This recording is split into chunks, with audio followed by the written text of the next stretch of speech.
for whatever it was that we did that put us in this condition. Because we were not like this. This is not who we are, for real. But something we did put us in this condition. And my prayer is that we start again loving ourselves. I know it may be difficult, because we got the light skin, dark skin, this, that, educated, not educated, this. We got that. And my prayer is that we're able to put those things aside. And at least if we can't do it ourselves, maybe we can teach our children. But no, we got to show our children really how to love ourselves, love themselves. And understand that, as you said earlier, God wants the dejected.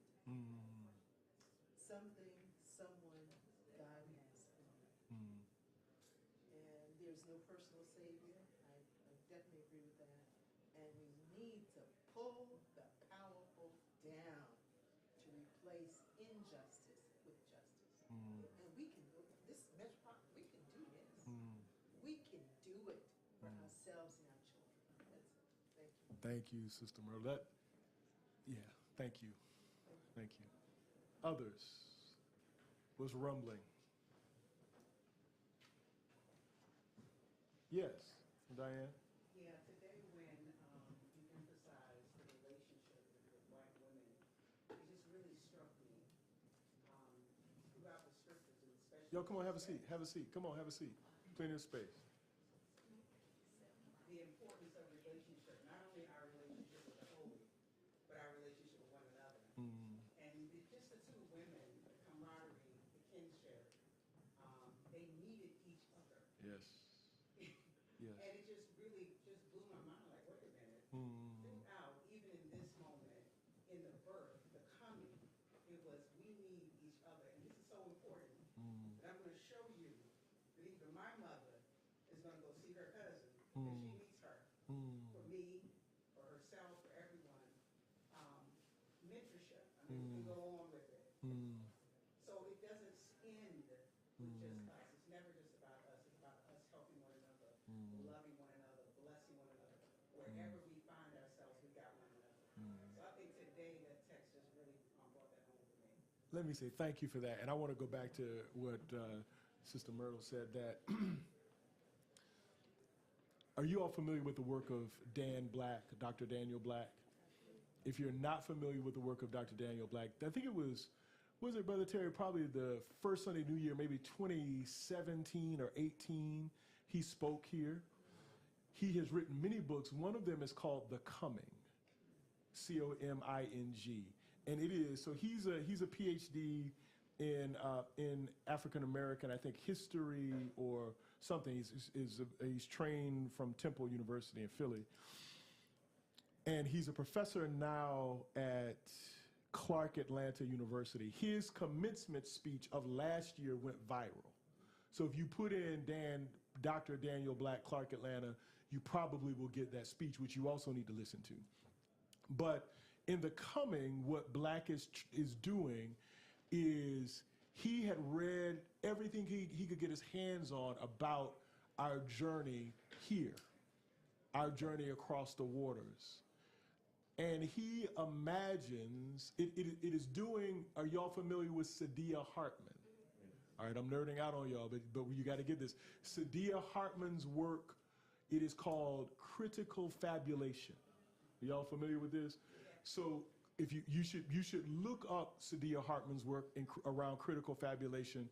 What she is doing is the work that Black is doing, and this gives a name to something we've always done, and that is you read what is quote unquote history, but through intellectual and creative work, you fill in what is not reported, what is not recorded. So Sadia Hartman took some fragments of the life of an African girl who was enslaved and built text around it, right? So what Black does is he builds text around our journey, and he tries to answer, Sister Mascala, that question, what got us here?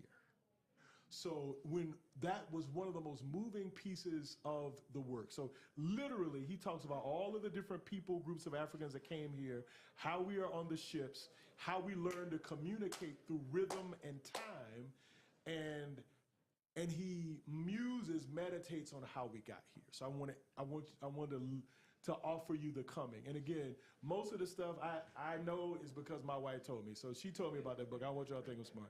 And then when it comes to what you said, Reverend Diane, around this, you could just preach about Miriam or Mary and Elizabeth.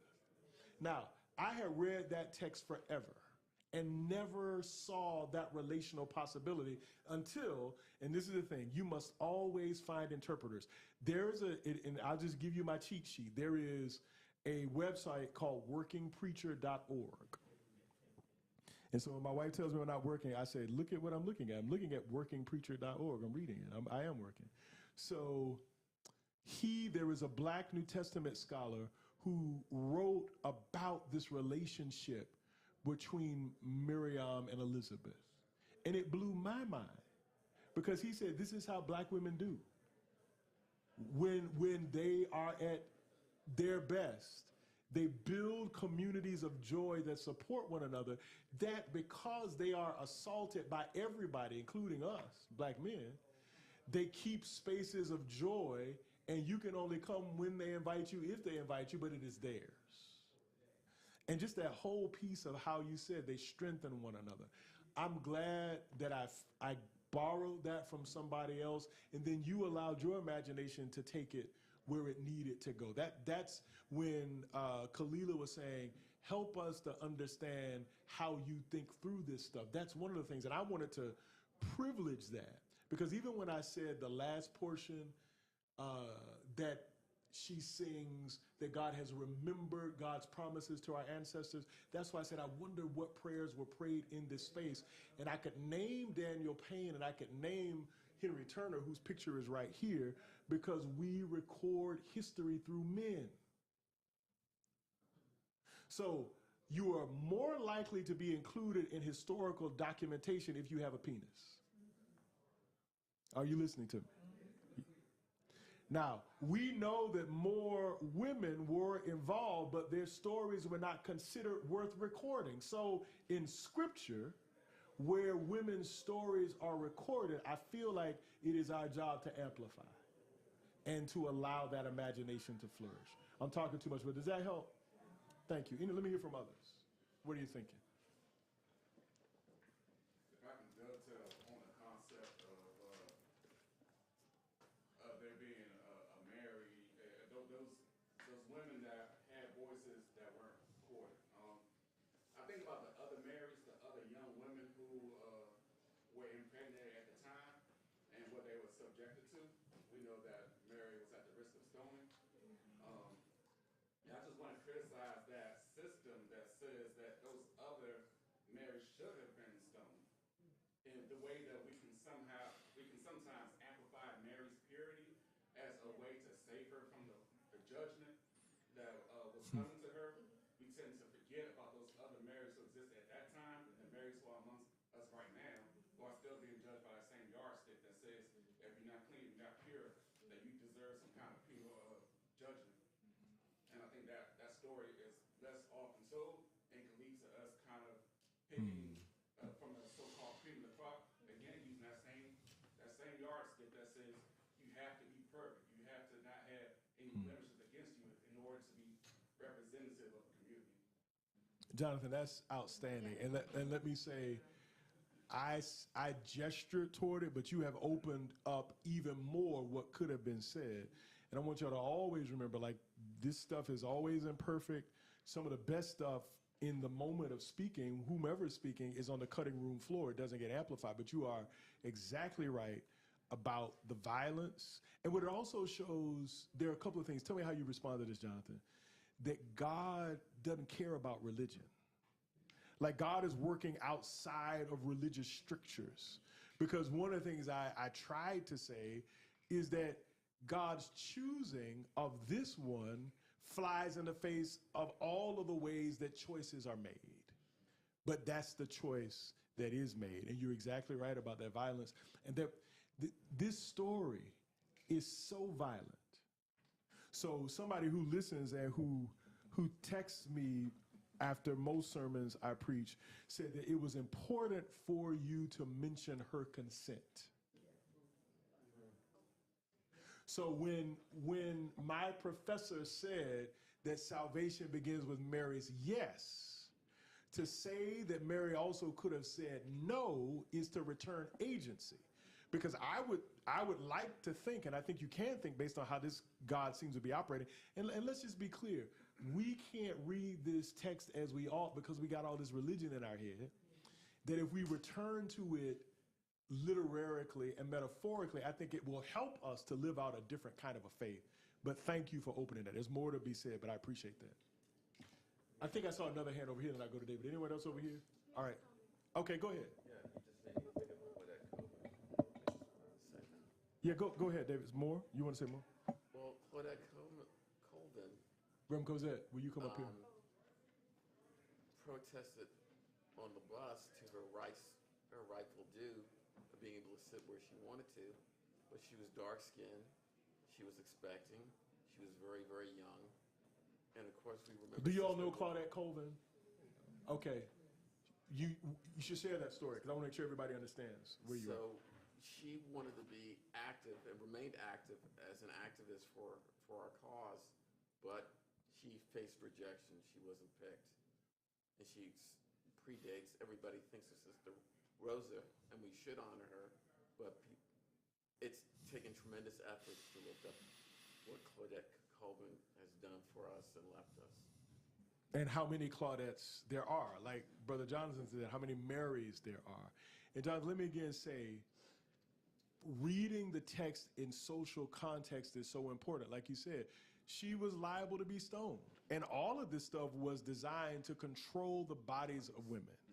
So even to the current marriage liturgy, who gives this woman? That's the language of property. That's the language of property, which is why when I counsel people who want to get married, I explain that and then say there's a different kind of language to be used than this, unless y'all want property language, and I ain't met nobody yet that wants it, right? So, others. Kalila?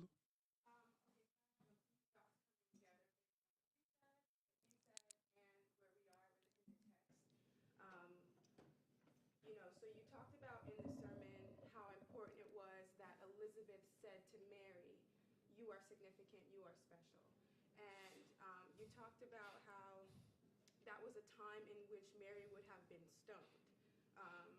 And you also talked about Claudette, and it makes me think about the fact that with Claudette, even though that is something that she would have wanted to participate, and that's something that we might have wanted considering her desires, how dangerous that would have been for a dark-skinned pregnant girl to be subjected to Alabama police had she been taken back. No one could have helped her. Would they have abused her or literally hurt her? And all kinds of things happened in jail. And then you talked about consent, right? And I just think about all of those things makes me think about the fact that the best circumstances would be one in which we as communities are protecting those children so that they don't have to give consent for situations in which they are put up as potential martyrs. And I think about the fact that young people are important, and that we have to consider them as eligible to do something like bringing God into this world, allowing spirit to flesh, but that we should create a world in which that's not necessary. Mm. And what are Christians called to do? And it's the same issue with Easter, like that even though it's necessary in some people's mind that Jesus was killed so that God could resurrect Jesus, what are the potential opportunities for God and ourselves should we have a society in which those things aren't necessary? Like, would God have to do something like that? Like, I don't know if that makes sense. No, Kalila, so I'm still, I have been told that I'm leading Bible study in the spring. I've been told. Y'all know I said I've been told. Ain't nobody asked me. I've been told. And I think that the book that I want us to read is called The Nonviolent God. I think that that's where I want to go. And if y'all look that up, tell me that there is a university version and a popular version. I want us to get the popular version, which just means you can wade through some of the other stuff.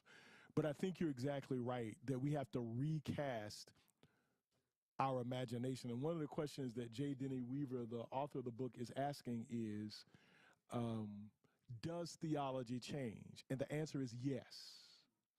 That if we are still thinking about God what we've always thought about God, then we are not following Spirit. Does that make sense? So what I keep saying about the Christmas event, what they want us to do is to just reflect on the Christ child. But if you read the Gospels, that was never who he was. He wasn't just focusing on himself. He was focusing on the needs of people and critiquing the system that got them where they were. So then Christmas has to be about the holy potential of every Miriam and every child. So that's why I'm telling you all this personal Jesus stuff. You can't take the food out of children's mouths and be about Jesus. You can't refuse them health care. You can't do all this ish that they're doing up there now to make sure billionaires get money in the form of tax cuts and do everything they can to strip value away from the rest of us. We have to say that. We have to say that. Now, there are people who say it differently, but it needs to be said. And I think, Kalila, you're right around we are moving, and we should, from Christmas to Easter. But is there a way to read the text other than God demanded blood? And there is. And people have read it that way for thousands of years.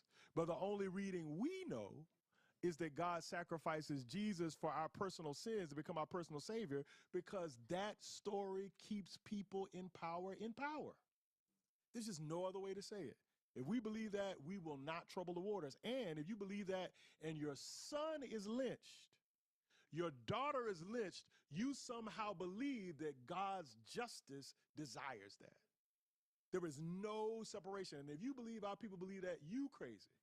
Because we fought from the time we got here, and we still fight.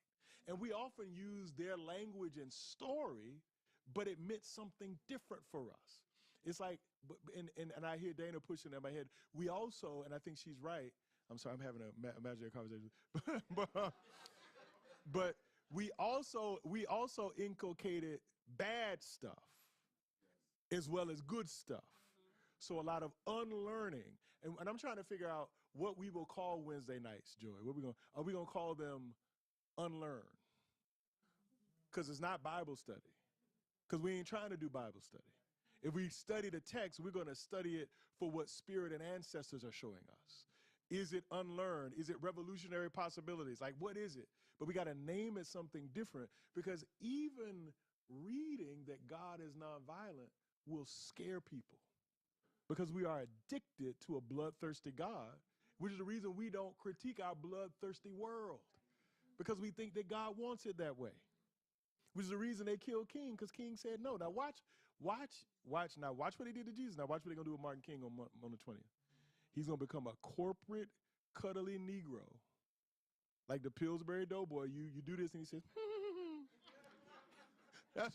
That's what they're going to do to King, when King was clear about militarism, capitalism, materialism. He was clear that I'm not just going to talk about black people riding on the back of a bus. I'm going to talk about what y'all doing in Vietnam, because it's the same thing. That if and this is what our people did in accommodation that King did not make, not to cast aspersion on those who did not, because they were trying to do real-time politics. But they wanted us, Eisenhower and those before and after, they did not want us as black people to speak to global conditions. and to tie our oppression to other oppressions because it would upset their ability to win the Cold War. And black people made accommodation. I ain't judging them because I wasn't alive then. But we are alive now. And we can learn and we can say we cannot separate what's happening here with what's going on in Gaza and Syria and elsewhere around the world. It is a global struggle, and we have to see where we are in it. And again, this is why I started years ago, where we started with Jesus and the Disinherited, because Howard Thurman did in his day what we must do in ours. He said, what does this story have to do? What does it say to those whose backs are against the wall? I got to reread this because I don't trust what they have told me. Y'all, we cannot trust what they have told us about this story. We cannot. And what you all are doing together is encouraging us to read differently so that we might act differently.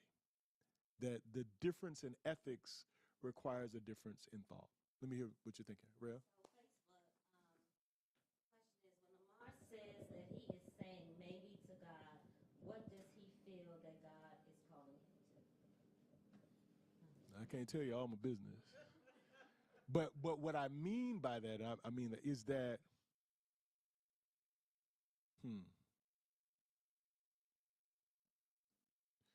there are many things in my life where I have not yet, in work to be done, and personally as well as stuff to do, I am hedging my bets. I'm not yet giving all my energy over to the work that is to be done.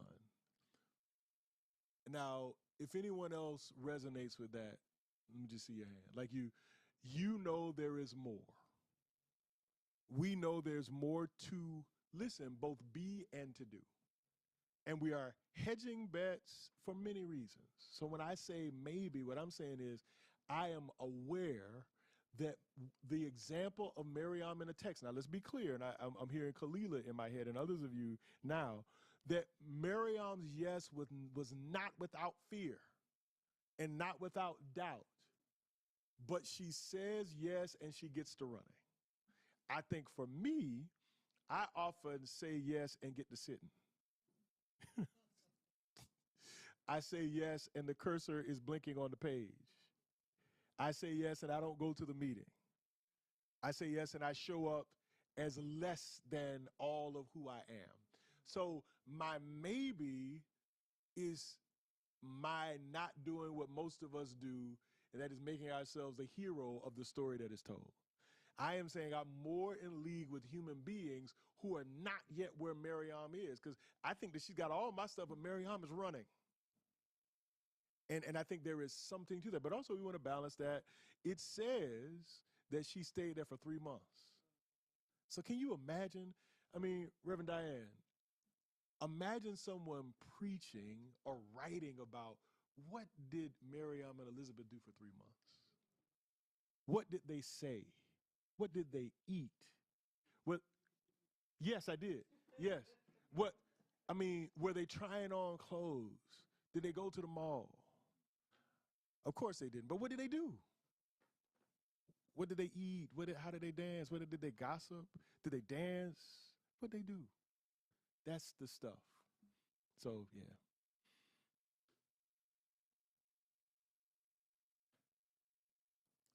Others, what are you thinking?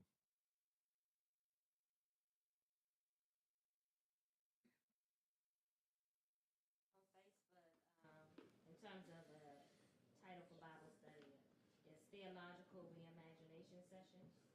Theological. Let me do that for those of you watching. Everybody, we need new ideas for what we will call what we're doing on Wednesday night. Because Joy was asking, how this going to continue? Part of it is going to continue because we got to keep talking, we got to keep reading, we got to expand those who are listening. So I like theological reimagination. Keep it coming. We'll find the right thing. Yeah, I like that. How many folks are joining us on Facebook? 8 people. Hello, 8 people. Others, what are you thinking?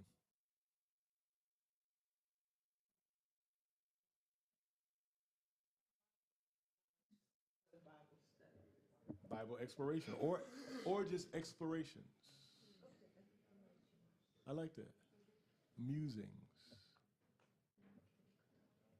What else are you thinking? Let's bring it back to, it's Christmas. I like Christmas. I mean, I like the stuff I grew up doing. I like the songs we sang. Like, we were laughing with the people we were with yesterday. Someone said, I did not know that Go Tell It on the Mountain was a Christmas song. It says that Jesus Christ was born. I mean, you can sing it whenever you want to, but what are you thinking? This season, the intersections, the stuff that doesn't make sense, the stuff that makes you furious. Like, we were talking to some parents recently who said, in our house, we tell a different story, but we make sure that our kids aren't judging other people's families because they do something different, right? All the stuff that people are balancing. Teddy Pendergrass had a Christmas song. Now, I know I'm like that one. Which one was that? I don't know, but it's just. It had to be just discovered. turn out the lights at Christmas. Close the door at Christmas.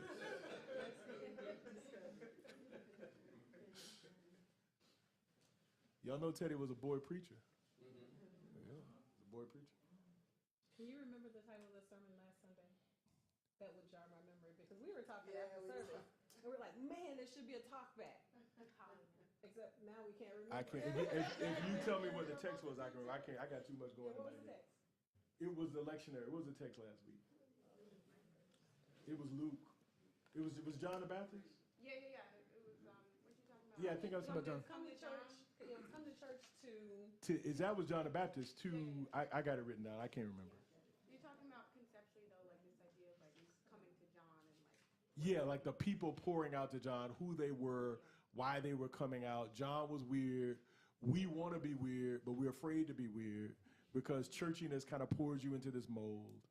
And Sister Marcia, come on up here, sit down. It's also, John, we you were good? also talking about the fact that there were people who were curious about what John was doing and who followed him out to the wilderness to some degree. But they were also the same people in that crowd who were going to be a part of killing him. Yes, so that the genealogy, right?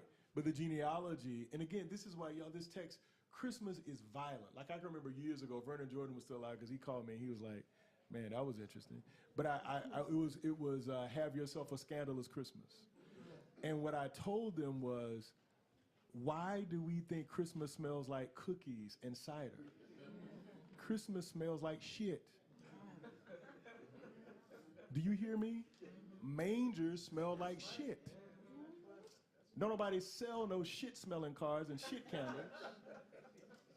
But I'm telling you, I am committed to that kind, and not only that, but the violence of Christmas. Because when the word gets to Herod, he kills every child. Now we are clear that some of this stuff stretches credulity, but it really doesn't because they're doing it now. And it is tied back to Exodus, the first chapter, when Pharaoh decides they're growing in number, take the boys and kill them, right? So Christmas is bloody and violent, and it stinks. Notice how much work they've had to do to make us do what we're doing, and we just do it. We don't even question it. We don't even question it. So what am I telling you? Am I telling you to have a dung candle next to your cinnamon candle? I don't know what I'm telling you. But I'm saying that the clean version keeps us from what the text is trying to push us toward. So what I tell people is, like when the scripture is rated X, there's always parental advisory. And in church, we try to clean it up. But I said what I said the way that I said it to jar us out of a complacency. So then we ask, what's the different question? There's violence, there's blood, but there's also beauty. There are also angels singing. And the beauty of the text is that what is happening doesn't just happen in this realm. It happens in heavenly spaces. It's trying to help us to look beyond where we are, to know that in some way there is some orchestration. And I can only again, quote James Russell Lowell, truth forever on the scaffold, wrong forever on the throne. Yet that scaffold sways the future, and behind the dim unknown standeth God within the shadows, keeping watch above his own. That there is always this stuff going on, and we got to keep an eye on both. Our sermon, song, reality have to hold them in tension, because life keeps that tension. And what you're saying just makes me think of or get excited about this new reality in which God doesn't have to move or be through and in these dangerous spaces, but just because God is good and so are we. That's hopefully that's the miracle of Christmas that will become one day. Well, I think too, Kalila, I lost my thought, because you made me think about the Stevie Wonder song, which I think has beautiful theology, the Someday at Christmas, tying together what is possible. But I know what it was. You're talking about our goodness. Most of us are completely drunk on the theology of the fall. And again, fall is an interpretation. You will not find that in the text. But it is a read that ultimately we are all just bad and sinful. But the God of the text says that we are good and very good. So why is it that the text says one thing, but I'm telling you, I told y'all the story about Bishop Daniel Alexander Payne, that the black women in South Carolina, probably one of them related to Sister Helen, one of her great-great-great-great-grandmothers, that they beat Daniel Payne within an inch of his life when he tried to get them to stop the ring shout, to stop the Africanity that they had in their worship. I almost got beat to death when I was in a room of people when I told them that not original sin, but original goodness, original connection. Now, the connection is not what it needs to be, but God looks and says, that's good. Why does James Weldon Johnson emphasize that's good? Like when my grandmother taught my cousin to recite the creation, she said, oh, no, baby, that's good. Like you got, that's good. That's good. That's good. Why is it that we don't park there? It's just all this stuff we got to unlearn. And unlearn with grace, because we're still unlearning. Let me hear from others. I appreciate what we're hearing. Yeah, Bernard, go ahead. In connection with what you just said, I tend to think that we view our religion through the prism of the plantation and the way that religion was served up to us in the plantation setting. And so the unlearning of that and us always seeing things in the negative as opposed to the positive, these are things that I think were entrenched in our psyche, because it was a control mechanism to teach the slave to love his master, and they would find the most influential person on the plantation and elevate them to being their preacher. And I often say to people, I get so sick of these plantation preachers, that you can pretty much time them and they're gonna do this and that, and then they're gonna stomp and yell, pass the plate, and okay, now we out of here, and they're not saying anything that feeds you in the right here and the right now. And that's what I love so much about the beauty of your spirit, brother, is because you come from a place of,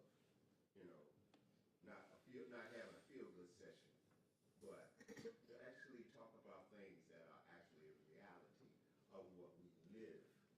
And, in your own measured way, I see how you're trying to, do some healing in the minds of people as it relates to our belief systems. Thank you, Brother Bernard. And you sang beautifully today, brother. Thank you. We appreciate you. Yes, thank you. Thank you. So what I want to do, that's your hand? Yeah, just go ahead. Yeah, I'm a visitor. And, What's your name? Randolph. And Randolph. This is Ann. Randolph and Ann. Well, how'd you find us? How'd you get This is here? our second time. Really? How'd you come into contact with Metropolitan? Well, I grew up AME. Oh, wonderful. Where I at? wanted to come to AME church. Okay. I played another church. Okay. But this morning, we just got back in town, and Ann was like, I want to go to that church that we went to. I'm like, Ann, I think the church starts already. She's like, no, let's just go. So we pressed our way out. Thank you for being here. And we got here on your sermon, and this is like, it's like when I hear you talk. I'm a scientist by trade, so my speech is not very eloquent, so it's kind of spotty.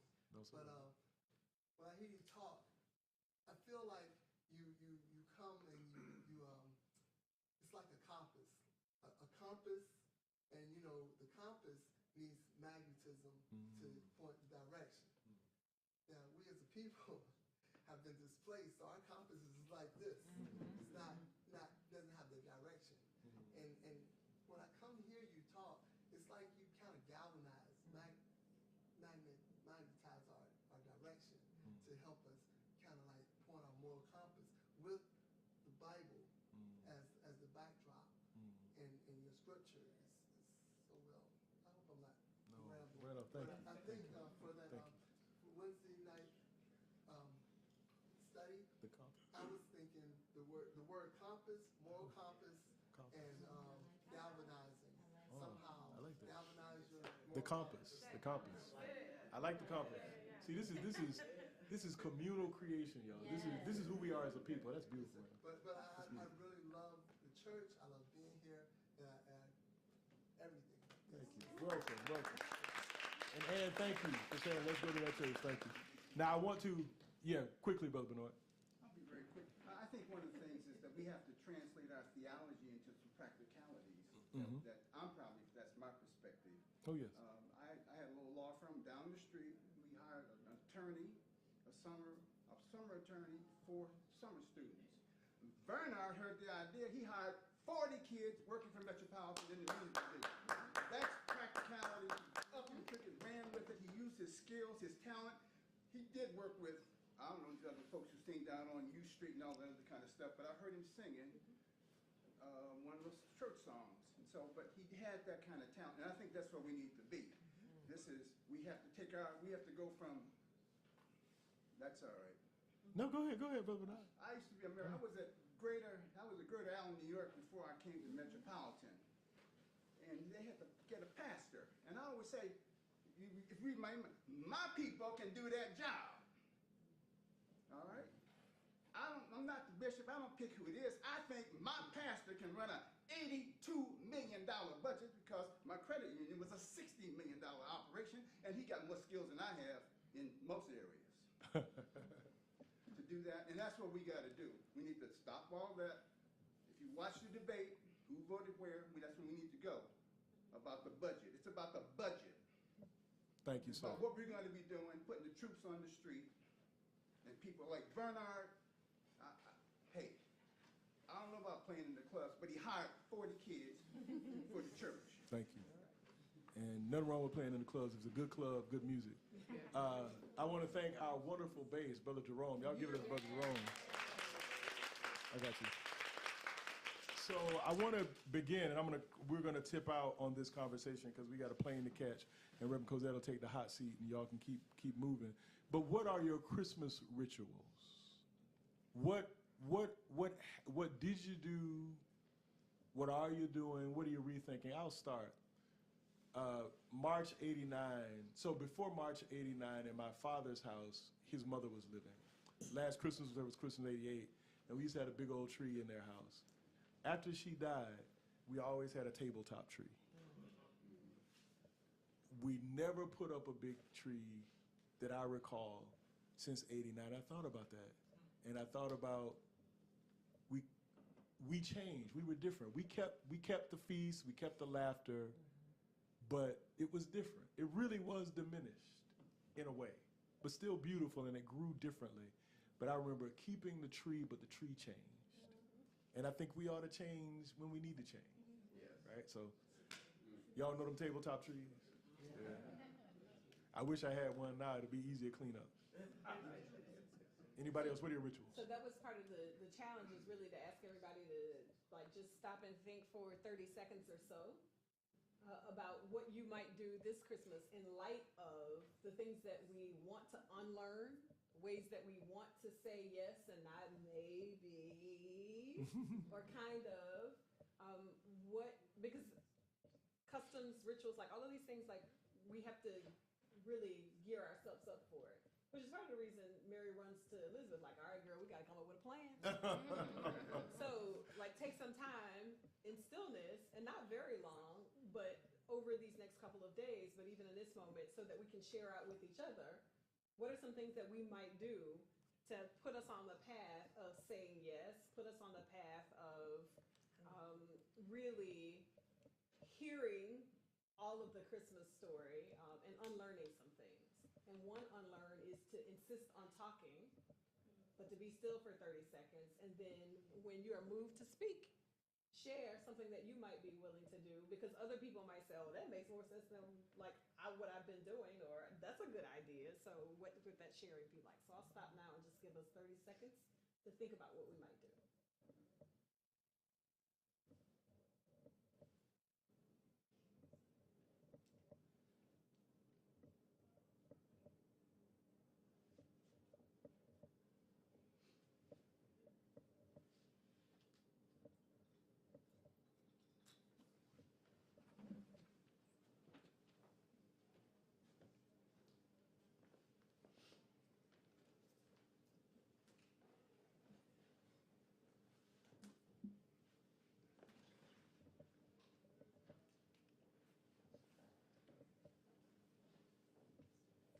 I'll start. I will be committed to sharing what we've been sharing in this space at my Christmas table when we're having conversation, just to raise a conversation with my family and friends.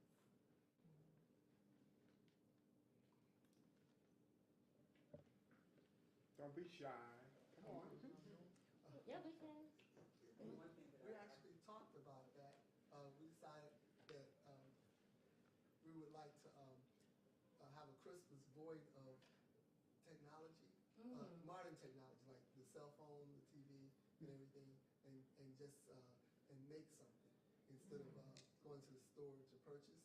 You make something Yes. or perform for Use your your family. creativity. Yes, yes. With no technology. No technology. No technology. For a few days. Yeah. I think what you just did, I need more 30 seconds. Yeah. I need more 30 seconds of quiet and being able to hear. So I think that's something that I was praying about this morning, and you said it, I was like, okay.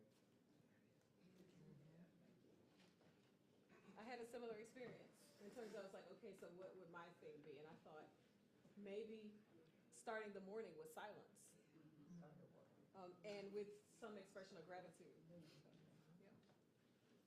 You just gave me confirmation. What about somebody over here? I'd like to make an observation on, what the pastor said about having a tabletop tree. And, it was so clear that it wasn't about the tree. We make it about the tree, or we make it about the lights, which was pagan festival of lights, and they mixed it in when the emperor of Rome, Constantine, decided to Christianize Rome, but he had a constituency of pagans, and he had to keep them happy. And so a lot of our so-called holidays are rooted in paganism. And, like Easter being the festival of fertility, which is the bunny rabbit, or the Christmas tree. What does a Christmas tree got to do with Jesus? So anyway, what my thought is that Christmas is so commercialized. It's like 75% of the profits that corporate America makes is during the Christmas season. And if we could get our people to understand how they're being played with, and it's difficult because you grew up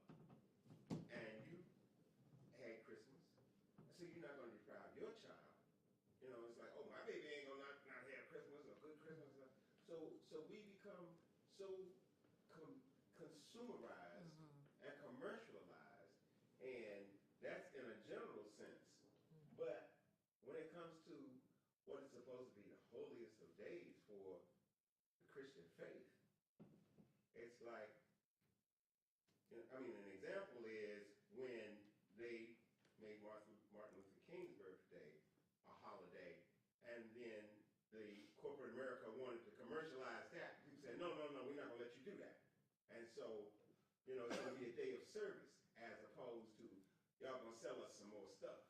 Because it was George Washington's birthday where everybody would go and shop. Then they made it President's Day. And so then they replaced that for a minute with Martin Luther King Day. But I'm just saying the decommercialization of our psyche, because all it is corporate America once again playing on us, then they keep saying the economy is bad, but they spend a record amount of money during the holidays, say Black Friday, Blue Monday, Cyber Monday. They come up with any label, just come out and bring us that money that work so hard for. And people don't understand that we live in a slave nation, because you're a slave to that dollar and consuming, and they are feeding you all the time with the psyche that if you don't go and buy this, if you don't drive that, if you don't wear the other, then you don't have any value as a human being. And we play right into that. So that's one serious healing that our people need, is that you don't have to go out there and work and then go give it all back on some trinkets. Because you riding in a Mercedes and you think that you're doing well. I talk to people and they talk about, no, I'm rich. No, you ain't rich. Go ride across the Key Bridge and look out there and see that boat out there that's bigger than a football field. He's rich. You ain't rich. You just trying to keep up with the Joneses. That's a good practice, to reverse it and not purchase as much during this time. I can respond to the last 3 comments. I used to have a sign in my art room that said create more than you consume. And I think if you could just live out that practice, not just on holidays, but if that's your modus operandi, 365, then you'll find ways to take these commercialized holidays and make them your own. We don't have to feed into the system just because that's what's on TV and that's what's coming through your notifications. If you're constantly creating and you're constantly thinking about how to personalize and make things kind of fit your spirituality and your theology, then you won't have to be, subject to somebody else's yardstick, somebody else's standard for how to celebrate. You'll have your own traditions. I might have to put that up somewhere. Create more than you Consume. I was just restating it. Create more than you consume. A tradition that I'm thinking I will do, thank you for the time to reflect, is to think about or journal where I'm pondering a yes. What is it that I'm maybe questioning based out of fear or doubt, and asking God to give me the courage to say yes. Yes. And then I want to identify a sister, an aunt, a mother, maybe a brother, to help me walk with that yes. Having support. And then hopefully lend myself to help somebody with their yes. Beautiful. So one of the things that Pastor talked about this morning was reflecting on what our ancestors were praying about and what their thoughts were. Yes. And one thing that I want to change is, as I sit in my house alone and I worry, start thinking about what my mother and my grandmother and my grandfather, what did they pray for? What's in me? And stop showing up and saying yes, but not fully being present and being my whole self. That was powerful. Yes. Anybody else?